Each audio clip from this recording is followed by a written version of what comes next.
As per Shrimad Bhagavad, on the 9th day of the Mahabharata war between the Pandavas and the Kauravas, the third Yuga, which is the Dwapar Yuga, had ended, and the last Yuga, which is the Kali Yuga, had begun. However, because of the power of Lord Krishna, Kali could not spread throughout the earth and was restricted to the battlefields and war grounds. Krishna's death was a major blow to Arjuna. To know the full story about Krishna's death, watch the video linked in the comments below. Despite having everything he had ever desired, Arjuna had lost interest in life. His troubled state of mind took him to sage Vyasa. Muni Vyasa suggested that he renounce everything and move to the Himalayas. Abhimanyu and Uttara's son Parikshit had also grown enough to take the responsibility for the kingdom. Thus, Yudhisthira decided to bring his 36 years of rule to an end and crowned King Parikshit as the emperor of Kuru dynasty. After the departure of Shri Krishna, Kali started spreading evil in the minds of people. But Kali could not enter Parikshit's kingdom as he was a kind ruler and a follower of Dharma.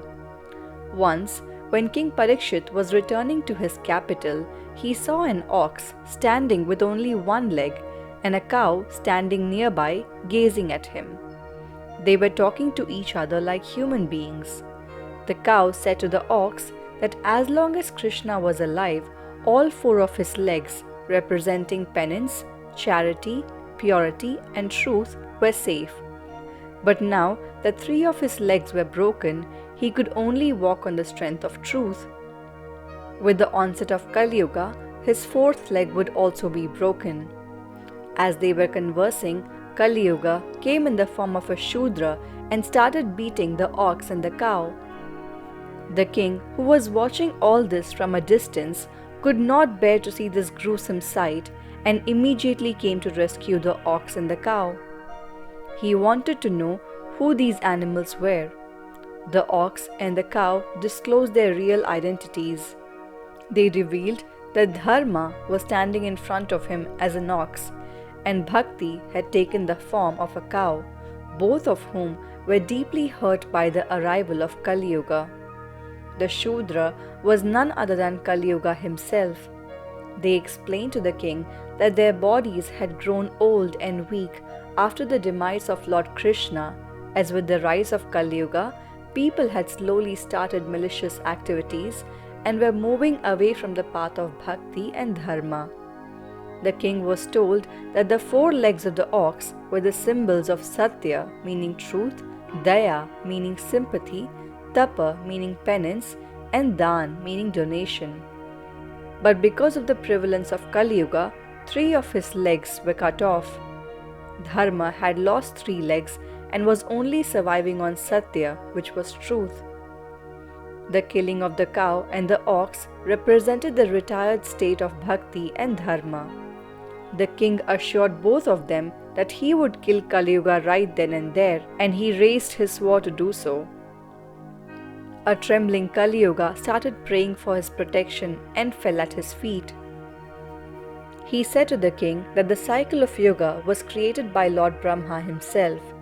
It was not something the king or even the gods could avoid. Even Lord Krishna himself only restricted Kali, but did not kill his presence to not mess with the karmic cycle of the universe. He said, "O great King Parikshit, you are a worthy descendant of the Pandavas and are equal to Lord Krishna in all glory and kindness. I am at your mercy. The entire earth is your kingdom. If you tell me to leave your kingdom, where will I go? Instead, locate a few places where I can live, and I promise you, O king, that I would exist nowhere else."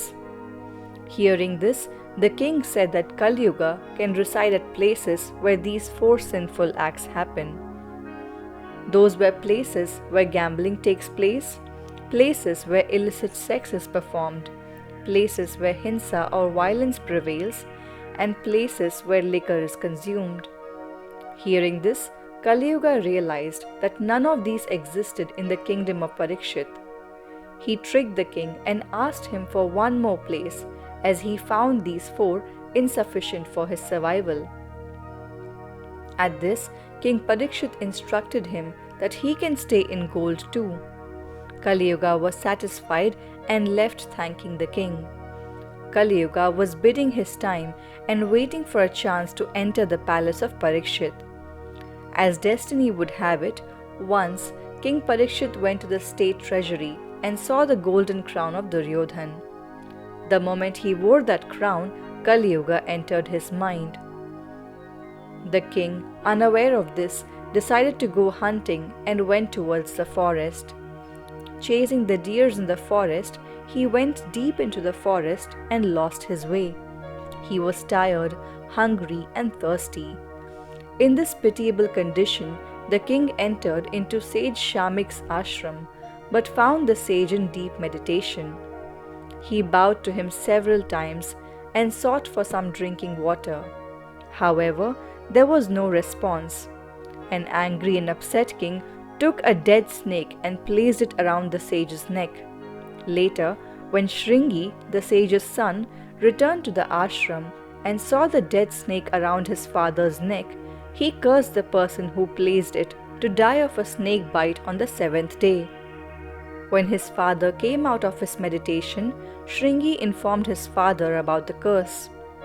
Sage Shamik scolded his son for cursing the king while not knowing the whole story. He pointed out that the king is considered as a protector of all sages. This enabled them to perform the penance peacefully. The performance of these rites pleased the gods, which resulted in rains, which in turn helped the plants and trees to grow and provide food. The sage then sent one of his disciples to the king to inform him about the curse. When the king heard about the curse on him, being a great devotee of Lord Vishnu, he had full faith in the Lord. He immediately gave up his royal duties and anointed his son Janamejaya as the next king and went to the banks of Ganga. Hearing about this, many great saints converged at the holy spot, including sage Shuka, the son of Vedvyas. Parikshit accepted Shuka as his spiritual master and requested him to narrate the transcendental, glorious pastimes of the Lord for the next 7 days, since he had no time to waste. Shuka smiled and started his satsang with the story of a king named Khatvanga who only had 48 minutes to live. He then began reciting the Bhagavad Puran. As days went by, Parikshit told the sage that he was no longer frightened of being bitten to death by a snake, since he had learnt that his true nature is nothing but of a Brahman. To know the meaning of Brahman, watch the video on the comments below. On the 7th day, a Brahmin named Kashyap decided to save the king from the snake bite so as to earn the goodwill of the king. On the way, he was interrupted by the serpent Takshak. After knowing the intention of Kashyap, the serpent revealed his identity and challenged to demonstrate his power. Takshak then bit a banyan tree. The poison released by the snake blazed like a fire and burned the tree into ashes. He then challenged the Brahmin to bring it back to life, which Kashyap did successfully. It is believed that he got the power of reviving life by listening to the Garud Puran. Convinced of the ability of the Brahmin, Takshak asked for his motivation for saving the king's life. When told that he was doing so to earn wealth from the king, Takshak offered to give sage Kashyap more wealth than he could hope to get from the king. Kashyap then used his spiritual powers and learned that the king's lifespan was coming to an end anyway and nobody could save him. So he gladly accepted the wealth offered and went away. Takshak then took the form of a small worm and penetrated into one of the fruits which was to be eaten by Parikshit at the end of the day. When the unsuspecting king was offered the fruit and was about to eat it, he observed a small worm coming out of the fruit. In no time, Takshak took his original form and bit Parikshit. Since Parikshit focused his entire attention on Lord Vishnu during his last few moments, he attained salvation or moksha. Interestingly, his own grandfather Arjuna was unable to attain salvation in spite of listening to the Bhagavad Gita directly from Lord Krishna. And this is how Kali Yuga began to prevail on earth. Although the full effect of Kali Yuga started after the demise of Shri Krishna, Krishna knew very well what would Kali Yuga bring along. As per the Uddhava Gita and Shrimad Bhagavad, once the four Pandavas, Arjuna, Bhim, Nakul and Sahadev asked Krishna, "What is Kali Yuga?" Krishna smiled and said, "Let me demonstrate to you the situation of Kali Yuga." He took a bow and 4 arrows and shot them in 4 directions and ordered the 4 Pandavas to go and bring them back. Each of the 4 Pandavas went into the 4 different directions to search for the arrows. When Arjuna picked an arrow, he heard a very sweet voice. He turned around and saw a cuckoo singing in a spellbinding voice, but was also eating the flesh of a live rabbit. Arjuna was very surprised to see the gory act by such a divine bird, and he left the place immediately. Bhima went and picked the arrow from a place where there were 5 wells situated. The 4 wells were surrounding a single well. The 4 wells were overflowing with very sweet water, as if they were not able to hold water, and surprisingly, the well in the middle of these 4 overflowing wells was completely empty. Bhishma was puzzled at this sight. Nakul was returning to the place after picking up the arrow. He stopped at a place where a cow was about to give birth. After giving birth, the cow started licking the calf, but continued to lick it even after the calf was clean. With great difficulty, people were able to separate them, and by that time, the calf was injured badly. Nakul was puzzled by the behavior of such a calm animal.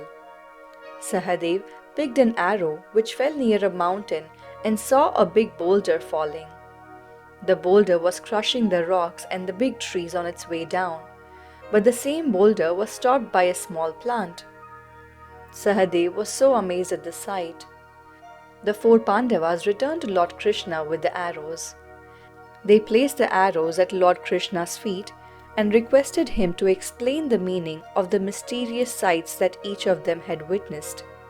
Lord Krishna smiled and began explaining. To the first scenario of Arjuna, Krishna says, "In Kali Yuga, the pious men and saints will be like the cuckoo. They will always have sweet words, but they will exploit and inflict pain on their followers, like the cuckoo was doing to the poor rabbit." Lord Krishna continued. He said, "In Kali Yuga, the poor and the rich will live in the same locality.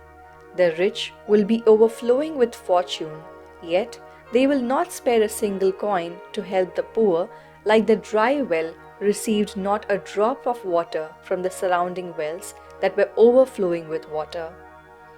Lord Krishna looked at Nakula and said, "In Kali Yuga, parents will love their children so intensely that they will end up spoiling them. In the same manner that the cow destroyed its calf by licking it too much, parents will disrupt their children's lives with too much love. The attachment with children will be so much that parents will become blind to all of their relationships and deeds in their lives." To Sahadev, Lord Krishna said, "The people of Kali Yuga will rush to their doom like the boulder you saw. Large trees are symbolic of assets in life, like relatives, family, friends, and wealth. None of these will help them escape the doom. The plant stands for the name of God. A weak but faithful recalling of God's name will help them escape this doom." A dialogue between Krishna and goddess Ganga, found in the Brahma Vaivarta Puran, also describes the first 10,000 years of Kali Yuga. In this dialogue, Ganga asks Krishna what will her situation be when Kali Yuga arises. Krishna tells Ganga to remain on earth for the first 5,000 years of Kali Yuga. He says, during Kali Yuga, the Lord remains on earth for the first 10,000 years. Till that time, the images of gods and the scriptures besides the Puranas are also adored. For half that period, which is the first 5,000 years, Ganga and all the holy places would also enjoy their sanctity. And during that time, the village deities would also be worshipped besides the intellectuals and the Vedas. But later, after the first 10,000 years, the world will lose all its righteousness, and people will be corrupt and will perform evil on a daily basis. People will fight over petty things like religion and land. Diseases and afflictions plague every human. No one will know the Vedas in its entirety and in its true essence. Even hard work would refuse to pay good results, and people who would perform bad deeds sit on the top of the societal ladder. People will not think twice before cutting down trees or destroying groves. Even though having the outward appearance of saints, people will indulge in trade and commercial activity. Whoever has money will be considered of noble birth and as having good qualities. The one who has the power in his hand will be able to steer the course of justice in his favor. The one who lacks money and cannot bribe will be deprived of justice by the courts. People will consider far-off water bodies as pilgrimage, but neglect the pilgrimages near to them, for example, living with parents and serving them. Brahmins will start performing the tasks which otherwise Shudras are supposed to perform. Brahmins will abstain from the sacrifices and the study of Vedas. When the end of Kali Yuga is near, the Kshatriyas will become the thorns of the world. They will not protect others. People will stop make offerings to their ancestors. Men will have a shorter lifespan and become feeble in strength. They will be weak in energy and valor. Under the burden of excess taxation, householders will turn into robbers. In ashram, brahmacharis will indulge in evil conduct and submit themselves to the desires of the world. The ashrams will be full of show-offs who are experts in the art of living off of the food of others. When Kali Yuga degenerates even further, people who follow Dharma are seen to have an even smaller life. Towards the end of Kali Yuga, the young one acts like the old. The conduct that suits the young is seen in the old. The old will think like children, and the young will have the intelligence of the old. In Kali Yuga, people manipulate the truth. Because of this harm done to the truth, lifespans are shortened. Men will rob possessions of others, even that of widows. Men will happily accept gifts given by the evil. Men will be addicted to meat and liquor and will be weak in dharma. The only mark of evil will be poverty.